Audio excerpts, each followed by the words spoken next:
Hi, my name is Leah Day, and welcome to this video for the Free Motion Quilting Project.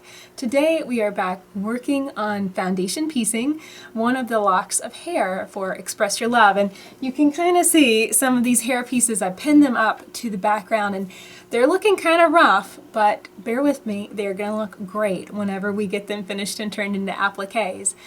So today we're going to be working on the orange section. We're going to be doing pretty much the same thing, foundation piecing onto the foundation that we prepared previously.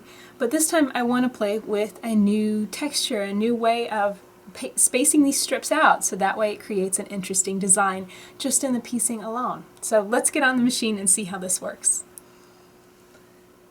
So here I am at my Bernina, and I wanted to give you a quick tip. I was rethreading this machine with some orange thread, simply because a lot of my fabrics are lighter, and if I had stuck with that black thread it might have shown through.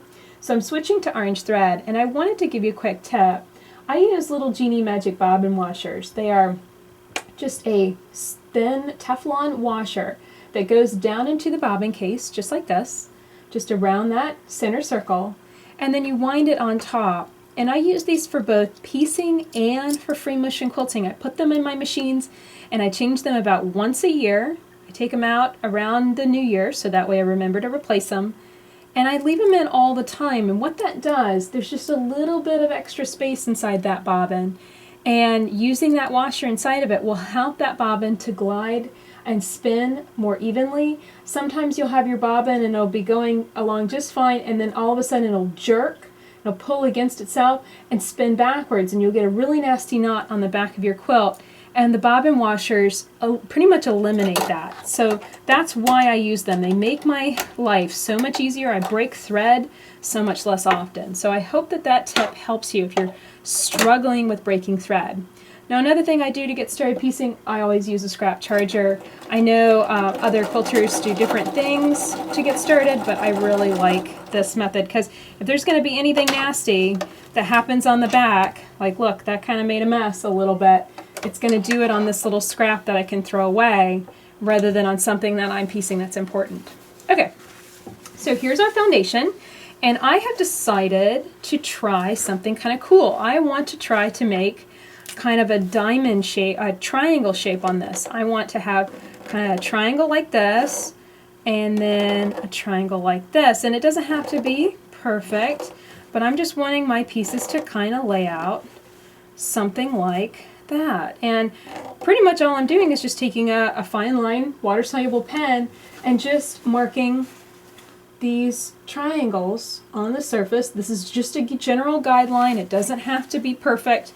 I'm not expecting it to work out exactly the way I've marked these lines. I'm just giving myself something to think about as I'm lining up my pieces and trimming things up.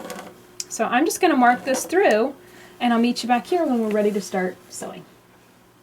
Okay, so we are ready to get started. I'm working off of the tip of my piece, and I've already cut some scraps, and basically the starting piece always involves 2 scraps and the foundation. Every other piece after that only involves 1 scrap at a time. And so I've got a little triangle shape here that I'm going to match up my line, and remember, it doesn't have to be perfect. We are just having fun. And this is a particularly weird batik in the sense that it actually seems to be a little lighter on this side. So I'm going to make sure that when I flip it, it will be right. And it looks like it needs to go like this. Sometimes if you see something like that, a hand-dyed fabric or whatever that seems to be a little lighter on one side, just make sure that it's face down. Because these 2 pieces should be right sides together. Okay, and I'm going to buzz this through, and the reason I'm lining up this way is simply because of convenience. This foot is a Bernina patchwork foot. It has a 1/4 inch on this side as well as this side. This is really the side that's more typical for piecing. Any foot will be fine. You do not have to have a 1/4 inch seam allowance with this. You could do a lot more narrow seam allowance and that would be perfectly fine. I'm really lining this up simply out of habit more than anything else. Okay, buzz through my scrap charger and off.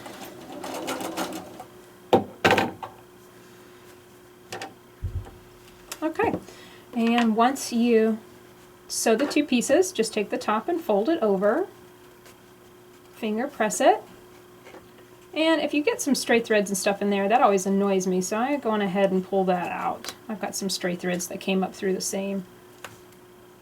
Let's just pull that out and give it a good finger press. And that's the first two pieces in place. I'm going to hit this with my iron. Okay, now this arrangement, because I'm trying for a nice diamond effect, I'm going to kind of pull this up and take a look at it. I really want my next piece to angle completely over this. I'm not going to try and clip much of this away. I might come in here and just trim like that, but I've already pieced all this, so I can leave it. I'm just going to kind of trim it up. And that's another thing, it might be a good idea to not piece quite so far down. Really, I'm learning as I go with this. It's not going to be perfect, and that's perfectly fine. So understand that this is a work in progress, and I'm still trying to figure out this technique as I go myself. Okay, so that is that triangle, and so now I want to angle this way. So I'm going to take this solid color and line it up like this. And like I said, you just work with one piece at a time now. Clip that off, and let's buzz it through.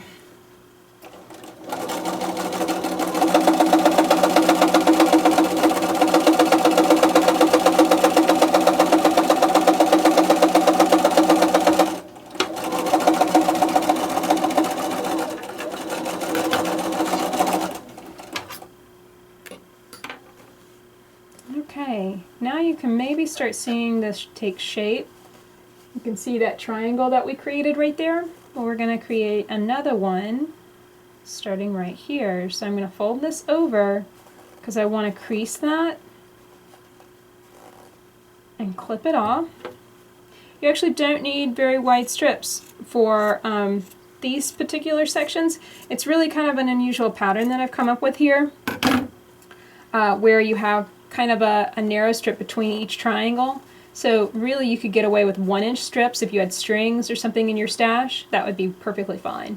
So I'm going to hit this with my iron and grab the next piece. Okay, so there's my next piece, and I'm just matching it up with that trimmed edge. And I'm making sure, the one thing to make sure of, because we're working with triangles, make sure that your strip is wider than your triangle that you're trying to cover. And that's the only thing really to keep in mind. If it doesn't cover the base of the triangle, you're going to cut it short.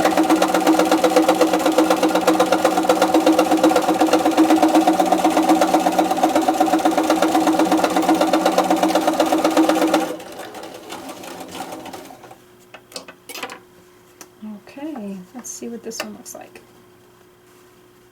Perfect. Now I'll hit that with my iron too. Okay, this is the tricky part because we're going to be angling the reverse way. So I'm going to kind of position this around, kind of figure out where I want that angle to hit. And really this is going to be a situation where with each one you're going to have to kind of look at it and eyeball it, look underneath the piece. Don't cut your foundation, but just cut into the fabric to make that triangle shape and then up. Leaving the two pieces, I'm leaving that little bit sewn right there, but it's really not even necessary. I'm just trying to create that triangular angle right here. Okay, so now I layer a piece. Let's go with this lighter color.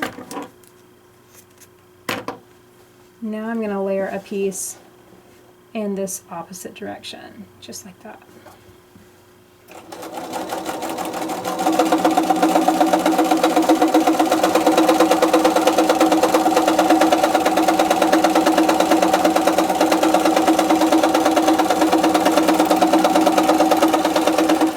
I know you might be wondering, okay, well, why am I bothering to foundation piece this? Foundation piecing or paper piecing is often used to be very accurate, very precise. And the reason is I find it to be just simply a nice stabilizer to work off the foundation. But the other thing to keep in mind is that just because something like foundation piecing or paper piecing has traditionally been used to do things very exactly, very perfectly. That doesn't mean that that's the only way that you can use that technique. I'm using this in a very free-form manner. You might be looking at going, Leah, you're driving me crazy. How do I exactly do this? But the answer is, any way is right. There's no wrong way to do this. I'm making some triangles. That's all I'm doing. And I'm foundation piecing it. That's all I'm doing. It's not rocket science, and there's no wrong way to do it. So please don't get frustrated by just how kind of freeform this is. That's the purpose of it. It's supposed to be that way. Okay, so finger press that over. And that, we created another nice triangle right there. And now we need to just simply fold this over, make our nice little narrow strip, and trim that off.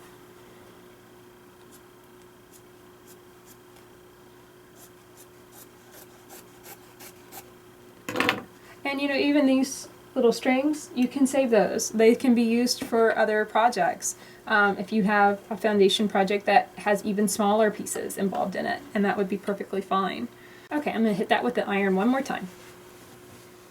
Okay, and so here's this piece now.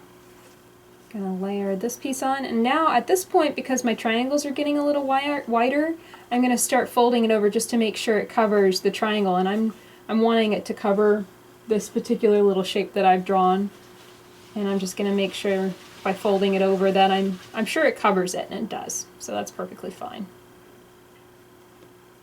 And now buzz it through.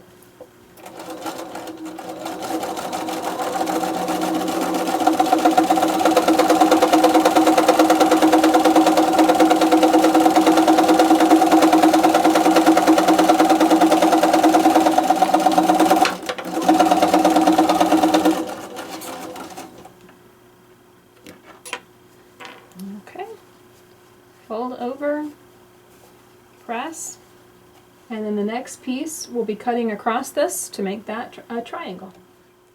So that's it for this video. I really hope that you've enjoyed learning this method of foundation piecing. It's a little different, but at the same time it's going to produce a beautiful effect for your quilt. And it's learning how to take piecing and create texture. And those textures come from shapes. In the red section we did diagonals. In this section we're working with triangle shapes. So diagonal lines versus triangle shapes, who knows which one's going to be the best looking to you. And the best thing to do is to try it out. Give the technique a try. Don't worry about knowing everything. Don't worry about having it all figured out. Just sit down at your machine and stitch.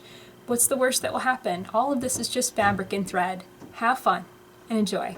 My name is Leah Day, and this has been a video for the Free Machine Quilting Project. Find hundreds of videos stitching out, express your love, and many beautiful free machine quilting designs at freemachineproject.com. Until next time, let's go quilt.